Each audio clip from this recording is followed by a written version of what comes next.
Hey everybody, Tom Ross here with Brad Nelson bringing you a deck tech on Mono Black Eldrazi. Okay, we're here looking at the deck. This is a Mono Black Eldrazi deck, but it's basically a two-color deck of black and colorless. The point of the deck is to have a bunch of colorless creatures that can equip a Ghostfire Blade or can get pumped with the Ruins of Oran-Reef. So every card in the deck is colorless, even though they do have black mana symbols. Reaver Drone is our one-drop of choice. Can be played off a swamp or any of the Pain lands or even the Crumbler Vestige. That will make a mana when it comes into play. Equips a Ghostfire Blade pretty good and gets the aggressive beats going. Eldrazi Mimic is pretty good with the 4/4s, the 3/2s, 5/5s. Can get bigger than its normal base stats, but also wears a Ghostfire Blade pretty good. It's nice that it changes its base power and toughness, so even if it has a counter on it, say I play a Thought-Knot Seer and I have a counter from, say, a Ruins of Oran-Reef, then it'll become a 5/5 instead of just a 4/4. Can the Eldrazi Mimic become a 6/6 anyway? Yeah, it can. So when Eldrazi Mimic triggers from you playing another colorless creature, you can respond by Ruins of Oran-Reef on, say, the Thought-Knot Seer. So if Eldrazi Mimic already has a counter on it, then it'll become a 6/6. Yeah, that's actually really cool. Not bad, not bad. Hangerback Walker, of course, works really well as just a colorless theme and with the Ruins of Oran-Reef. You can play it on turn 3 or something and make it a 2/2 immediately. Keep in mind, though, with Ruins of Oran-Reef, it says target creature, so there's no make a bunch of Thopters, give them all +1/+1 shenanigans going on. Yeah, it's not as good as the green Oran-Reef, the Vastwood, or whatever it was, but it's pretty good. Matter Reshaper seems sweet. 3/2 for 3 is not that bad on its own, but is very hard to kill, and the point of this deck is to make the card a very good threat. If it's big with a Ghostfire Blade or something, they have to deal with it, and then once they do, then you'll get a card. Either a card will come into play immediately or go into your hand. You can also note that you don't have to put the card into play even though it's a permanent. So if you reveal a Hangerback Walker, you don't want it to come into play as a 0/0. You can go ahead and put that in your hand. Thought-Knot Seer seems really good. It's probably pieces of the deck all together. I think it's good enough for Modern. I think it should be really good here. 4/4 body is huge, and it's a highly synergy-based deck, so you do want some pieces of interaction. This card comes with interaction along with a huge body. Bearer Silence is the new Gatekeeper of Malakir. A lot of times it'll just come into play as a 2/1 creature on turn 2 if you don't have a play for that turn, but its big payoff is when you can kick it on the 4th turn or so and kill a creature. Is another way to keep the beatdowns going while interacting with your opponent's board a little bit. Reality Smasher is huge and fast. A 5/5 Trample Haste for 5 mana is a good deal on its own. It also comes with the text that whenever it's targeted by a spell or ability your opponent controls, that spell is countered unless they discard a card. Usually good. Yeah, you're not top decking a removal against that card. Yeah. You have to. If you have no cards in your hand, Reality Smasher is going to hit you another time, no matter what. Yeah, hopefully it won't be beneficial to you. You are playing a rally deck, and discarding a card might be good, but overall I think it's a relevant ability that should keep it alive.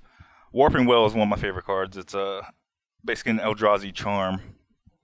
I think exiling creatures with power or toughness 1 or less will be relevant in this matchup. I think it's relevant in matchups just across the board. Every deck needs some kind of good answer to the Jace Friends Prodigy, and this does that alongside killing small creatures out of an Atarka red deck or just really anything. Maybe hit a ward in the first tree, but it also comes with 2 other great modes: counter target sorcery spell, which can come up wherever against Languish or something. And if you have nothing to do, you can put a 1/1 colorless Eldrazi Sign in play and ramp yourself up, maybe have a turn 3 Thought-Knot Seer or something. Then, of course, Ghostfire Blade. Every card in the deck is colorless, so it can be equipped for just 1 mana and make all your creatures into pretty good threats. Move on to the mana base. This is basically a 2-color deck, colorless and black. So we won't be using the white part of Caves of Koilos or the green part of Llanowar Waste, but they are basically dual lands, or pain lands rather, that you don't take pain for half of their effect. It's literally the switch for how they've worked forever, actually. It's so funny how they cast all your colorless spells for no damage, but when you cast your base color, you have to take damage. So I love that the 5th color of Eldrazi mana is actually redefining how pain lands function. Yeah, pain lands pretty much turned into tri-lands, and they are not strictly worse than something like a Bayou or a Scrubline now.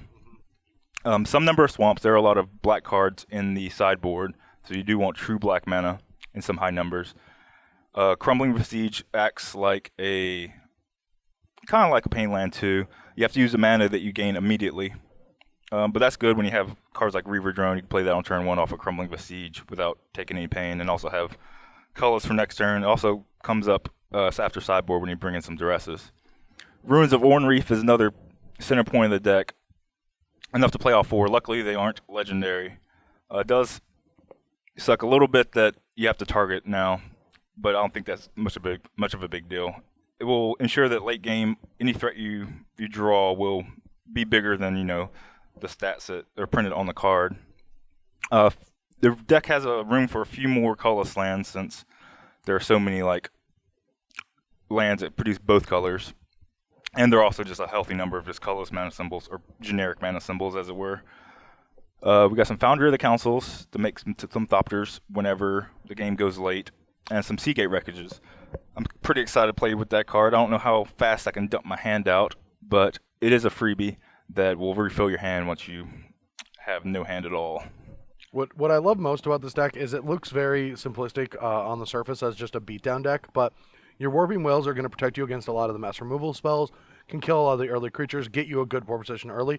But looking at the mana base, there's 25 lands over here, but 8 of them have abilities. So even though one of the most frustrating things about a generic beatdown deck is that it doesn't interact with the opponent, which we do have one of our best beatdown creatures do that, but they always flood out because usually color-specific decks need such a high density of colored mana.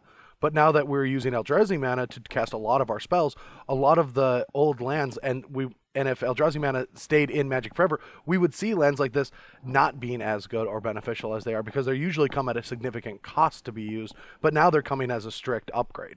Yeah, I think the only thing better for deck would be a creature lands like a Mutavault or a Mishra's Factory to go into this, but as it stands, there are tons of ways to use your mana in the late game. It already has Hangerback Walker and Ghostfire Blade to ensure that you're kind of using your mana pretty efficiently, but if they deal with all your stuff, you have lands in play that will get you value.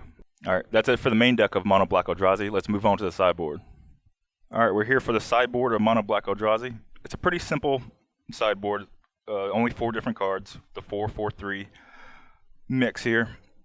Flame Tendril seems sweet, especially against something like a rally deck. It does kill a lot of my own deck, so if and when I'll be sideboarding that in, I do need to lower my count of cards that will die to it, say like my Reaver Drones or such.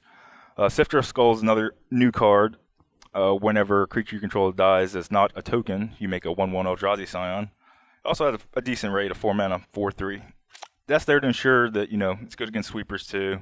That you get value out of all your cards whenever they die. Infinite Obliteration is basically just a great sideboard card for in mono black deck. It hits some amount of the rally deck. It also hits the Ulamogs out of like a green-red Eldrazi strategy. The deck probably is also good against that strategy anyway because their Ugins aren't all that because your deck's all colorless, but Ulamog's an issue, so you won't get rid of that. Another thing that could be an issue is Kozilek's Return, where you can take all the World Breakers or whatever the quickest 2/7 mana requirement creature that's in their deck. Yeah, that's a good point too. Then Duresses come in against more controlling matchups. As I said, it can be played off the Crumbling Vestige as a 1-drop, and I think it should be significant here or against whatever control strategies, Esper Dragon or Jeskai Black. You might have me handled with those cards. Yeah, I might be over sideboarding for this, but this is a pretty simple sideboard. It's kind of a first try at it. But yeah, I think it has enough tools to deal with a lot of the matchups. All right, that's a sideboard for Mono Black Eldrazi. Let's go on to the games.